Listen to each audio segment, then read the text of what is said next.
Bonjour Sabine. Bonjour Albert. Ça va? Oui. Comment va ta maman? Bien.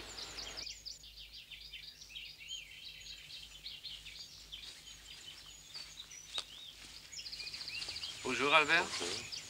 Bonjour. Bonjour. Bonjour. Vous aussi, vous avez sacrifié vos moustaches? Oh oui, j'ai fait comme tout le monde. Mais je ne me plais pas ainsi, j'ai l'impression d'être tout nu. Je vais la laisser repousser. Albert a été blessé à la guerre, dans les tranchées. Maintenant, ça va tout à fait, mais quand je me suis réveillé et que j'ai vu le chirurgien fouiller dans mon crâne, j'ai pensé à Oscar Wilde. Mon Dieu, épargnez-moi les douleurs physiques, les douleurs morales, je m'en charge. Ce qui est révoltant dans la guerre, c'est qu'elle prive l'homme de son combat individuel. Oui, c'est vrai, mais je crois qu'il peut quand même, en marge de la guerre, mener la sienne. Je pense à cet artilleur que j'ai connu à l'hôpital. En revenant de permission, il a rencontré une jeune fille dans le train. Ils se sont parlé entre Nice et Marseille.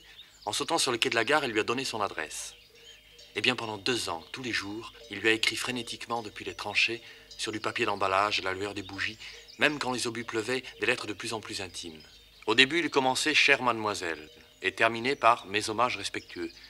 À la 3e lettre, il l'appelait « Ma petite fée » et lui demandait une photographie. Puis ce fut « Ma fée adorable ».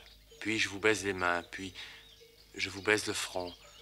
Plus tard, il lui détaille la photographie qu'elle lui a envoyée et lui parle de sa poitrine qu'il a cru deviner sous le peignoir. Et bientôt, il passe au tutoiement. « Je t'aime terriblement ». Un jour, il écrit à la mère de cette jeune fille pour lui demander sa main. Dès lors, il devient son fiancé officiel sans jamais l'avoir revu. La guerre continue et les lettres deviennent toujours plus intimes. Je m'empare de toi, mon amour. Je prends tes seins adorables.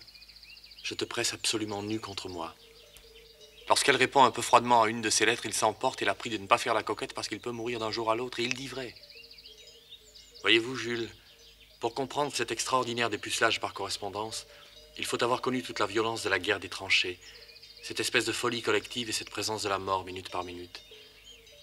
Voilà donc un homme qui, tout en participant à la Grande Guerre, a su mener sa petite guerre parallèle, son combat individuel, et conquérir totalement une femme par la persuasion à distance. Quand il est arrivé à l'hôpital, il était comme vous, blessé à la tête, mais il n'a pas eu votre chance. Il est mort après la trépanation, la veille même de l'armistice.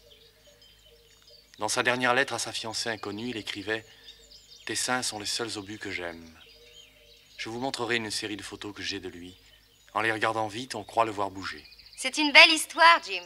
Quand il était à la guerre, Jules aussi m'envoyait des lettres très belles. Bonjour Albert, vous avez terminé ma chanson? Montez, on va travailler ensemble.